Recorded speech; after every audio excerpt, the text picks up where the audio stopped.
familiar territory of Type Moon's Fate franchise. Quite possibly one of the most interesting franchises I've taken an interest in within the past year, and one that's a veritable goldmine for a show like this, what with its concept of magically inclined people, referred to as masters, wielding characters, or servants as they're called, from world history and mythology as fighters. In particular, Fate Extra has a special sort of value to me, and not simply because the game was my first foray into the franchise, but that probably is the most significant reason.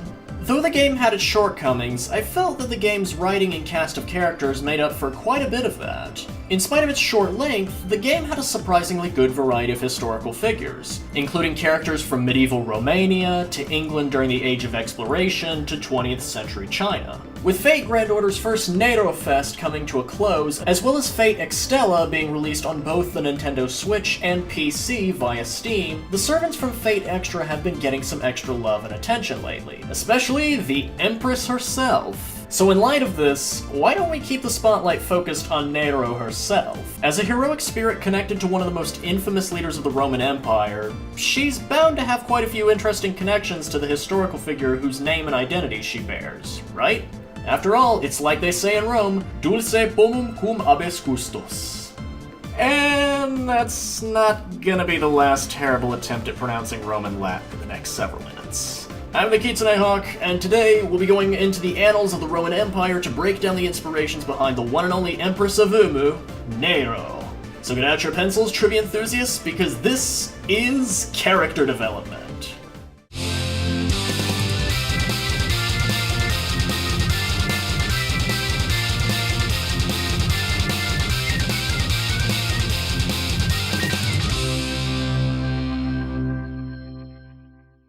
The story of Emperor Nero is, well, quite the wild story, seeing as his name has a particular negative connotation attached to it. Under the full title of Nero Claudius Caesar Augustus Germanicus, Nero, or Nero as his name is sometimes pronounced, was the 5th emperor of Rome, reigning from 54 CE to 68 CE.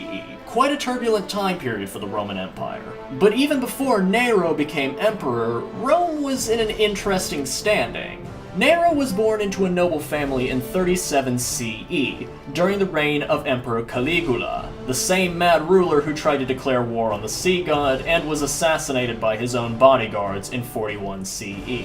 Claudius, who became Caligula's successor and 4th emperor of Rome, married Nero's mother, Agrippina, and took in the young Nero as his adopted son in 50 CE.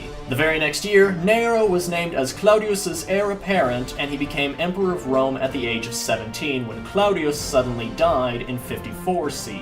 Claudius's death was a bit suspicious, though, as he was likely poisoned by Agrippina, who wanted Nero in power so that she could manipulate her son into ruling by her decrees.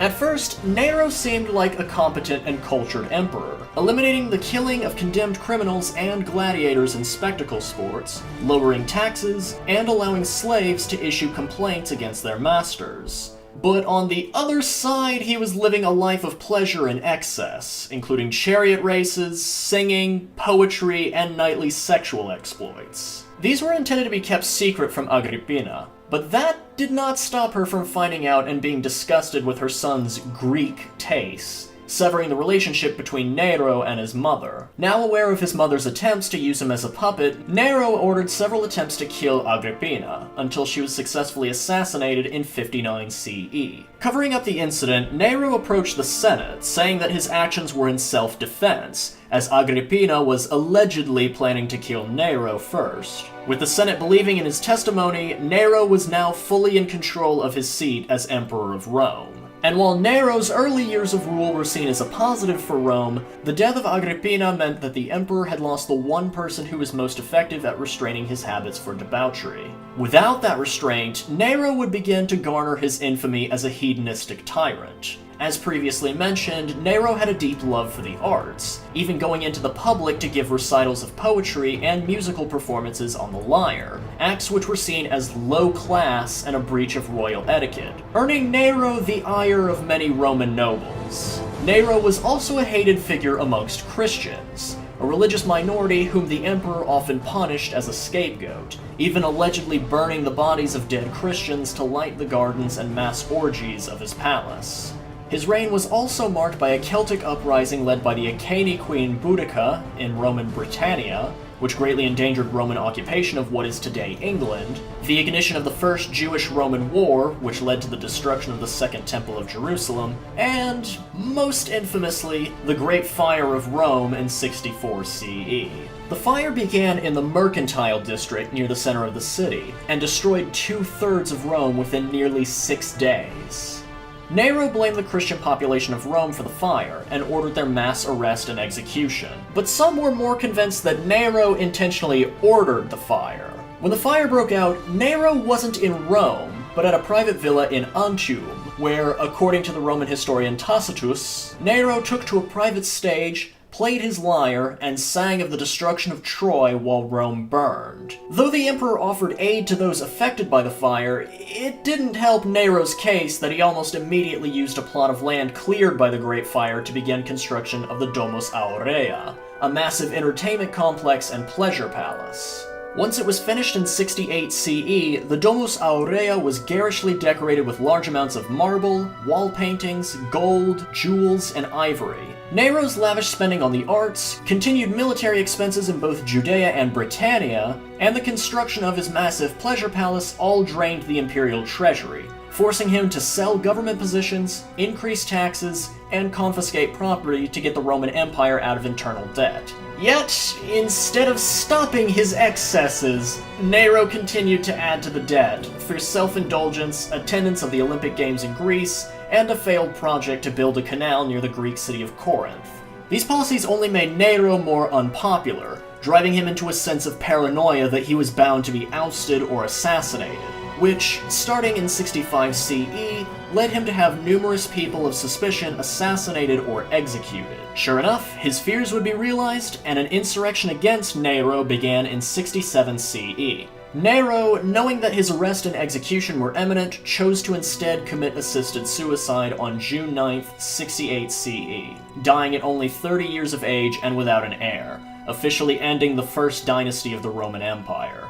Nero's death led to a civil war over the establishment of a new dynasty, and subsequent emperors sought to remove him and his dishonorable legacy from history, remodeling statues of Nero into other emperors and tearing down the Domus Aurea. From that biography of Emperor Nero, we can condense his rule and personality down into a few simple terms: self-indulgent, lustful, excessive, and wrathful. How close, then, is Type Moon's interpretation of Nero?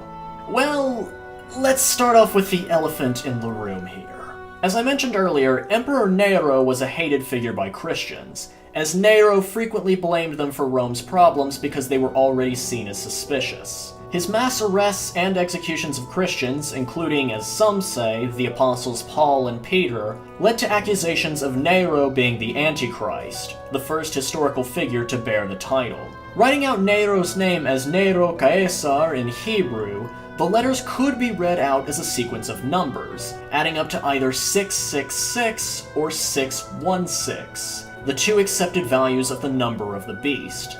Some theologians and scholars believe that the Christian Bible's Book of Revelation, which describes the coming of Judgment Day, was written about the reign of Emperor Nero, but others date the Book of Revelation to have been written decades after Nero's suicide.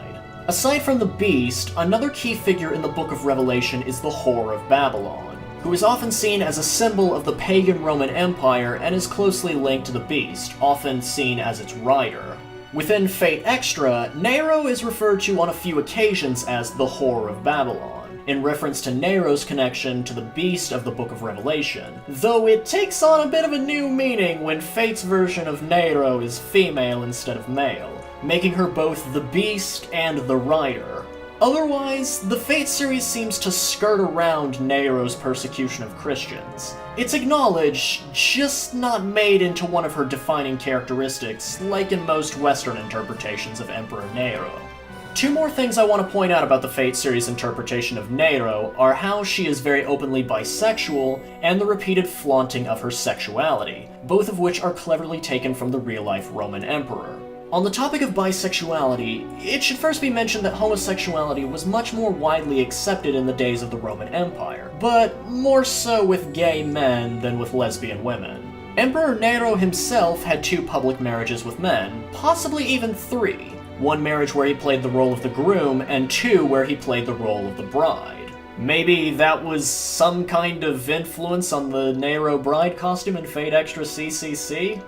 As a person, Emperor Nero tends to be remembered for his great lust. I can't mention all of his distinct sexual tastes in detail, especially since many of them were likely started as rumors amongst the people of Rome, but one thing's for certain, that Nero was open when it came to his sexuality, and, rumors or not, it came to define his rule as emperor. One habit of Nero's worth noting is that he enjoyed cross-dressing, both because of his love for Greek theater, acting out both male and female roles, and also for the pleasure of exhibitionism. Fittingly, Fate Extra's version of Nero self-defines herself as a cross-dresser, though this doesn't elaborate on whether it's purely aesthetic, or if she too does it for pleasure. Likewise, Fate's version of Nero retains her historical counterpart's indulgent nature, initially coming off as selfish and haughty, but she does come to care deeply for her master, be they female or male. Another interesting aspect of Nero's personality is that she refers to her master as praetor, meaning leader, though it's also meant in reference to the Praetorian Guard, the personal bodyguards and escorts of the Roman Emperor. Moving forward from her personality, let's talk about Nero's skills, both in and out of battle. Outside of battle, Nero has the skills Anti-Magic C, Royal Prerogative EX, and Migraine B. While Anti-Magic is something I can't really connect to the historical Nero, Royal Prerogative is an obvious nod to the absolute authority of the Roman Emperor, given its EX rating. Migraine is possibly a nod to the real-life Nero's alcoholism. Much like his uncle Caligula, Nero was prone to drinking heavily, which may have adversely affected his mental health by fueling his anger and paranoia. As for her in-battle skills, things get a bit odd here. Each of her in-battle skills has a Latin prefix in the original Japanese version of Fate Extra, but the localization removed these Latin prefixes for presumably unknown reasons. Yet, tried as I couldn't directly connect the Latin prefixes to the life of Nero.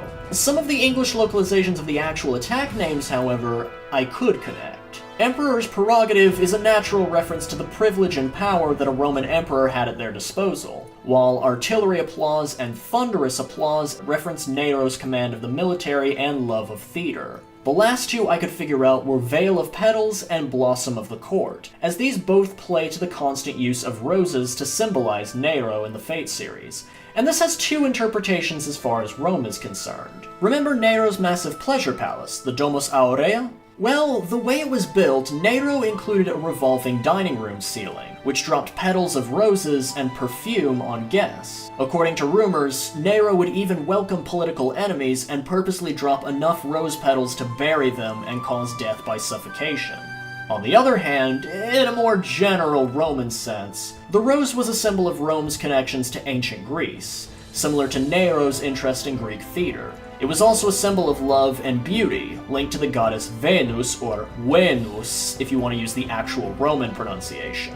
And that might possibly explain why one of Nero's alternate forms in Fate Extella is named Saber Venus. Another link between Nero and Rome in general is the name of her sword, Aestus Estus, the Embryonic Flame, which might possibly be named after the sacred flame which danced within the temple of Vesta. The fire was an eternal flame that burned near the heart of Rome, and was said to represent the life and soul of Rome itself. Nero's sword also bears the inscription Regnum Caelorum e Gehenna, meaning the kingdom of heaven and hell, though I don't quite know what to make of this, other than the nature of Rome being seen as both a beloved and loathed society, but that's merely a guess. And of course, I can't forget Nero's noble phantasm, Aestus Domus Aurea, Golden Theater of the Deranged. When unleashing this, Nero uses magical energy to recreate her old pleasure palace, the Domus Aurea, and weaken the enemy. The actual look of the Domus Aurea looks more like an arena or coliseum,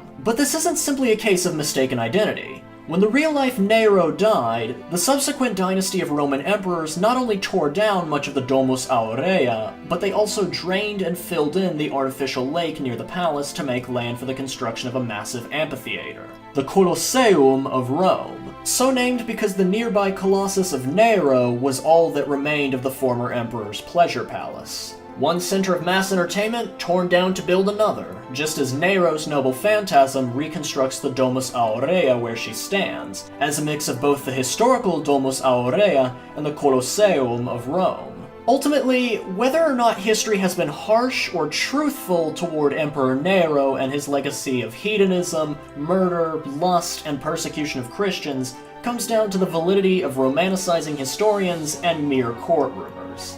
An emperor beloved by the masses but loathed by the nobility, it's certainly likely that Nero was a decent ruler whose reputation was purposely tarnished by his foes, who even tried to erase him from history after his death. I find it quite interesting that Type Moon decided to go down this route for its version of Nero, offering a much more positive depiction of the Roman Emperor than most others. Alongside Tamamo, Nero has become one of the Fate franchise's most popular characters from the Fate Extra timeline. And looking at how she relates to her historical counterpart, it's clear that quite a bit of attention to detail went into her character. While I can't fully connect everything for certain here, I can still see how Nero became such a popular character and respect her portrayal as a more positive and possibly more historically accurate version of one of the most scandalous and notorious Roman emperors. Tamamo's still better though, just saying.